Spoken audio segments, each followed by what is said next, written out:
Morning students.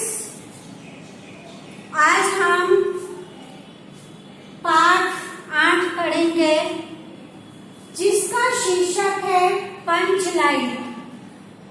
हमारे इस पाठ का प्रकार है कहानी, जो कि फणीश्वर नाथ रेणु के द्वारा लिखी गई है। इनका जन्म सन 1921 ईस्वी में हुआ था और मृत्यु सन 1977 ईस्वी में हुई थी। स्टूडेंट्स, पंचलाइन जिसे इंग्लिश में कहते हैं पैट्रोमैक्स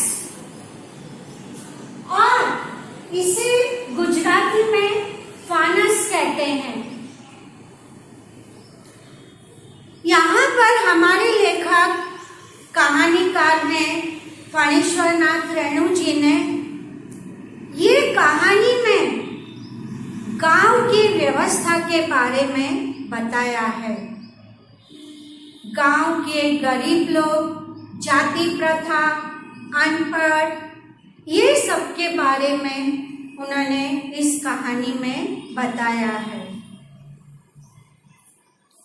वहां पर गांव का जो मुखिया है वह एक लड़के को जो छोटी जात का है उसे गांव से बाहर कर देता है, जाति से बाहर कर देता है, जिसे हम हिंदी में कहते हैं कि हुक्का पानी बंद कर देना। उस लड़के का नाम होता है गोधन। उसका कसूर सिर्फ इतना होता है कि वह जात का छोटा है, गरीब है और जवान है। वह गांव की लड़कियों को देखकर सिनेमा के, पिक्चर के गाने गाता है। गांव की एक लड़की है जिसे वह बहुत पसंद करता है, लेकिन वह लड़की उसकी जाति से ऊंची जाति की लड़की है। तो ये बात पंचायत में जाती है और पंचायत फैसला लेती है कि गोधन को जाति बाहर कर दिया जाए, उसका हुक्का पानी बंद कर दिया जाता है। अब गांव में हम जानते हैं कि पहले अलग अलग गुट बने थे, अलग अलग समूह रहते थे। ब्राह्मणों का समूह अलग होता था, जो लोग पानी भरने का काम करते थे उनका समूह अलग होता था, जानवरों को चराने का समूह अलग होता था। इस तरह से अलग अलग जाति में लोगों के समूह बंटे हुए थे। और गांव में ऐसा चलन था कि अगर गांव में कुछ नई चीज आती थी तो उसकी पाठ पूजा की जाती थी, भजन कीर्तन किए जाते थे और उसके बाद ही उस चीज का इस्तेमाल किया जाता था। गांव के जो उच्च जाति के लोग थे वह पंच लाइट लेकर आते हैं और उच्च जाति के लोगों में कुछ लोग अक्षर ज्ञानी थे, पढ़े लिखे थे, तो वह पंच लाइट को आसानी से जला लेते हैं और वही पंच लाइट अब गांव की जो छोटी जाति के लोग हैं वह भी लाने का निश्चय करते हैं।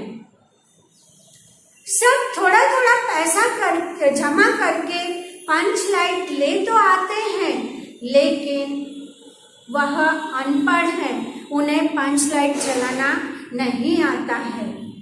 अब क्या किया जाए? वह सोचते हैं कि किसे कहा जाए कि ये पंच लाइट चलाना सिखाए, क्योंकि ऊंची जाति के लोग थे, वह उन्हें अपने से दूर रखते थे और जो अलग अलग गुट थे वह अपने धर्म को लेकर, अपनी जात को लेकर अपने आप को ऊंचा बताते थे। तो जिससे कि ये पंच लाइट जलाना उस छोटी जाति के लोगों को नहीं आता है, न ही वह किसी से सीख पाते हैं। अब गांव की एक औरत है, उन्हें ध्यान आता है कि जिसे हमने नात बाहर किया है, जाति से बाहर निकाल दिया है, उस गोधन को थोड़ा बहुत पढ़ना लिखना आता है और वह जरूर पंच लाइट जलाना जानता है। और उसी परिवार की वह लड़की जो गोधन को पसंद करती है और गोधन भी उसे पसंद करता था। वह कहने से डरती है पंचायत में कि गोधन पढ़ा लिखा है, उसे पंच लाइट जलाना आता है, लेकिन वह अपने पंचायत के बड़े बुजुर्गों से ये बात कहने से डरती है। वह बता नहीं पाती है, फिर भी वह हिम्मत करके अपनी सखी को कहती है कि तुम हमारे पंच को ये बताइए कि गोधन को ये पंच लाइट, ये फानस जलाना आता है। शाम के बाद पंचायत इकट्ठी होती है। एक तरफ गाना बजाने की तैयारी हो रही होती है, एक तरफ भजन गाए जाते हैं, एक तरफ मिठाई बन रही होती है। ये सब तैयारियां इसलिए होती है कि कोई तो ऐसा होगा कि जो उस पेट्रोमैक्स को आके जलाएगा। तैयारियां शुरू हो जाती है, धीरे धीरे सूरज ढलता जाता है, लेकिन उस लड़की की सखी भी पंच को ये बताने में डरती है। फिर उसी जाति की एक औरत खड़ी होकर कहती है कि पंच साहब, ये पेट्रोमैक्स, ये पंच लाइट को जात बाहर निकाला जो लड़का है जिसका नाम गोधन है, वह ये जलाना जानता है।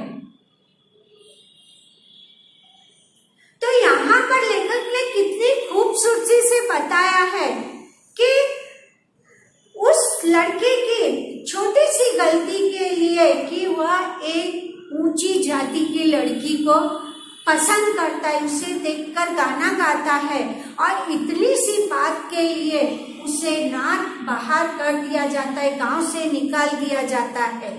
लेकिन जब पंचायत को पेट्रोमैक्स जलाने की जरूरत पड़ती है तो वह अपने मतलब के लिए गोधन को बुलाते हैं और उसको कहते हैं कि पेट्रोमैक्स जला दो।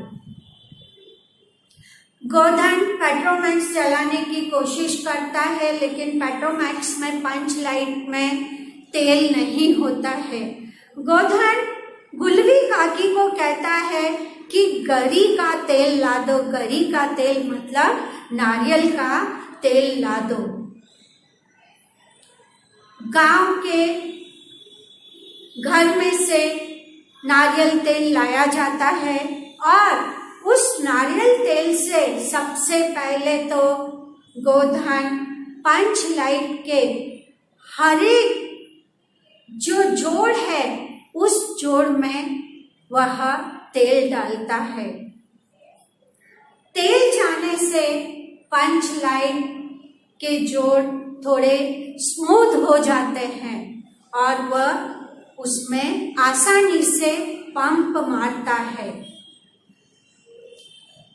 सारी जात के लोग, जो छोटी जाति के लोग, वो इकट्ठे होकर, खुश होकर उस गोधन को और पंच लाइट को घेर कर रखते हैं और सबके चेहरे पर खुशी है कि अभी हमारी भी पंच लाइट जलेगी। लेकिन अब गोधन को कैरोसिन की जरूरत पड़ती है। गांव के किसी घर में से कैरोसिन भी लाया जाता है। गोधन पंच लाइट में, पेट्रोमैक्स में केरोसिन भरता है और मोमबत्ती से उस पंच लाइट को जला देता है। जैसे ही पंच लाइट जलती है सारी तरफ उजाला हो जाता है और वह इतने खुश होते हैं कि गोधन की गलती को माफ कर देते हैं। गोधन की जात के अंदर वाह वाह होने लगती है और फिर पंच लाइट की रोशनी में बैठकर सब गाने गाते हैं, भजन गाए जाते हैं और गोधन को और उस लड़की को बहुत सी बधाइयाँ दी जाती है। इस तरह से बताया कि किस तरह से अक्षर ज्ञान किस तरह से उजाला कर देता है। अंधेरे जीवन में भी अक्षर ज्ञान जो है उजाला भर देता है। तो लेखक यही बताना चाहते हैं कि अक्षर ज्ञान होना, पढ़ना लिखना कितना जरूरी है। इन सारी दक्यानुसी बातों से ऊपर उठना चाहिए। जाति पाति धर्म और काला गोरा ये रंग व्यवस्था और नीची जाति ऊंची जाति ये सब से उठकर हर व्यक्ति को अक्षर ज्ञान प्राप्त करना चाहिए। एक व्यक्ति के कारण जो पंच लाइट आने पर, पेट्रोमैक्स आने पर जिसे उसे जलाने का ज्ञान होता है, जो थोड़ा बहुत पढ़ा लिखा होता है और वह चारों तरफ उजाला कर देता है, उसी तरह से पंच लाइट की तरह से ही अक्षर ज्ञान व्यक्तियों के जीवन में उजाला कर देता है। इस कहानी के द्वारा हमारे लेखक हमें यही बताना चाहते हैं। स्टूडेंट्स, ये कहानी आप लोग जरूर पढ़ना, आप लोगों को कहानी समझ में आ जाएगी। इस पाठ के स्वाध्याय आपको करना है और होमवर्क आपको 2 दिन में पूरा करके बताना है। अगर आपको कुछ समझ में नहीं आया है तो आप मुझसे पूछ सकते हैं। धन्यवाद।